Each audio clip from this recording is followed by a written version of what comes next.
Well, I'm out here in the goat barn today because I have a little bit of a project to do, one that I have been putting off for about a month or two. So I have two stalls here.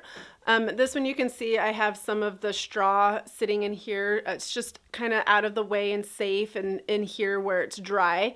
But in this stall right here, it's a tad bit messy, and it's a project that I did start a little while ago. I just never finished it. The three little yearling doelings that are housed in the pen outside the barn here were actually in that stall at the first part of December when I got the buck, because I hadn't had that pen set up yet.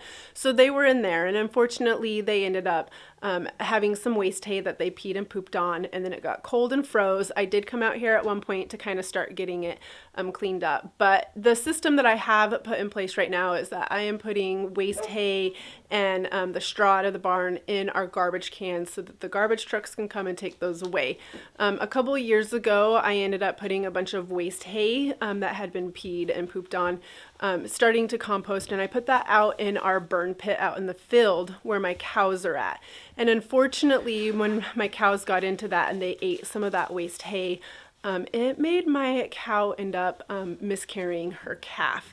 And I later found out that that's because there's bacteria in that that can cause that to happen. I had no idea at the time, and I was absolutely devastated that I had caused that to happen to her. So ever since then, I've been very leery of putting any waste bedding or hay out in that space. Unfortunately, at this moment, I don't have any way to keep the cows out of that. So I put it in the garbage can, and the garbage truck comes once a week and off it goes. So depending on how full the garbage cans are, depends on if I can get projects like this stall cleaned up. So today's the day. The garbage can's empty, and so that waste hay will be going into that garbage can, and I won't have to worry about making my cows sick because they have been bred. So they hopefully are pregnant right now, and they were with a bull in the fall, and so I want to eliminate any miscarriages.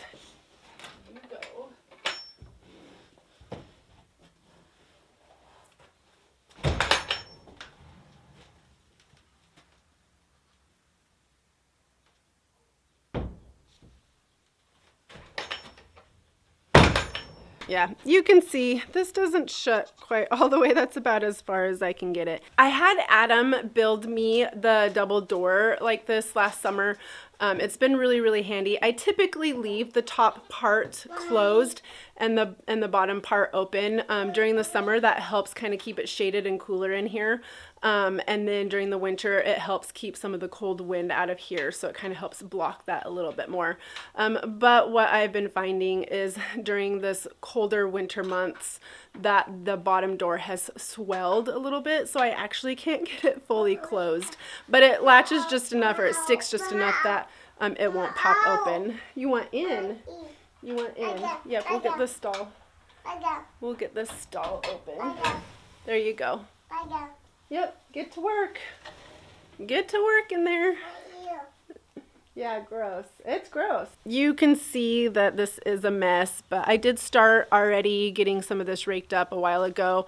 I just need to get this cleaned up and dried up so it's all ready for when we start birthing in April. The straw in here, I'm not sure exactly what I'm going to end up doing with it. I just didn't want to tarp it outside. I wanted to keep it dry because this is the bedding that we use for all the babies. I got my garbage can all set up, and Kelty is in here ready to work, so we'll get this all cleaned up.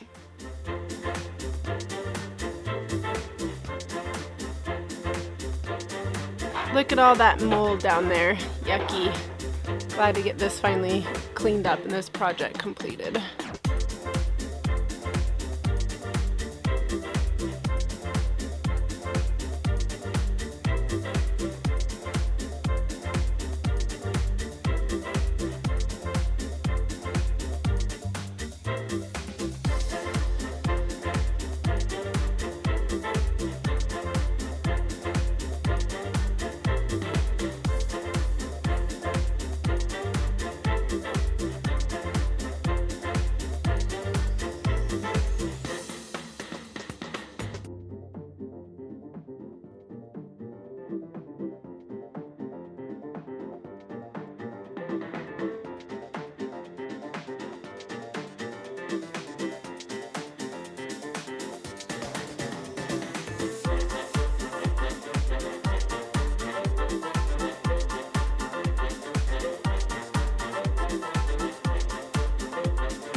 This stall just needs to dry out now, but at least this is one job that is completed and I don't have to worry about it. As I get closer to April, or as it gets closer to April, then I will start prepping this to get ready for Daphne's birth. But until then, I can just shut the door on this and forget about it. Here soon, these girls will all go back out to the field, and then I can work on getting all of this waste hay cleaned up. We're gonna have to take this fence out right here so that we could get a tractor in here to get this scraped out. Same with these girls in here. You know, they just waste so much of them stems. They pull it out and then they just pee on it, and then they don't want to eat any of it.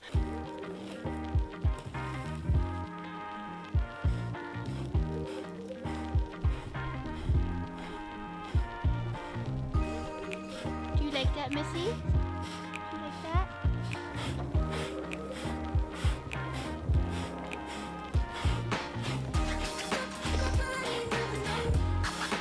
Mayo, look at Mayo.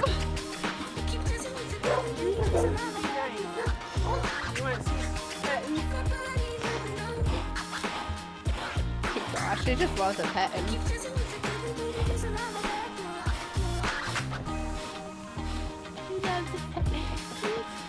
You love There's like my turn. I don't know. Which one's this one? That's coconut.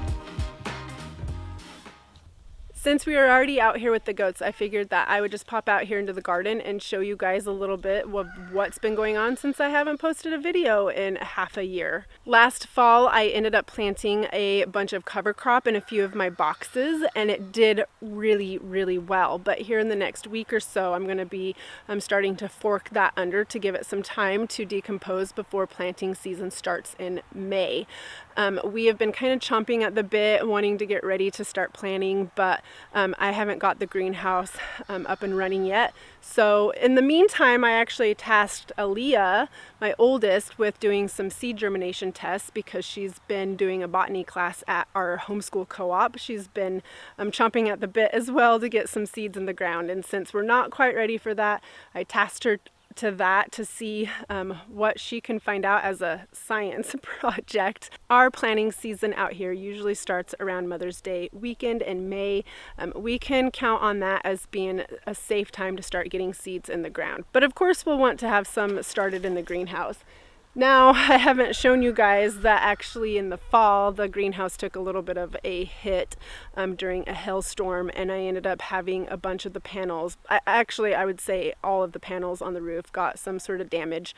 Unfortunately, some of them actually have some holes punched through them. So we'll be looking at replacing some of those panels this summer, but thankfully this winter it actually survived and it did okay, but I don't think that it will probably make it through another winter without having those panels replaced. I hope you guys enjoyed today's video. If you want to see what the garden looked like last summer, check this out right here. Otherwise, you guys, I will see you next time. Hi, little girls. Hi, Ginger. Don't eat me. And ow!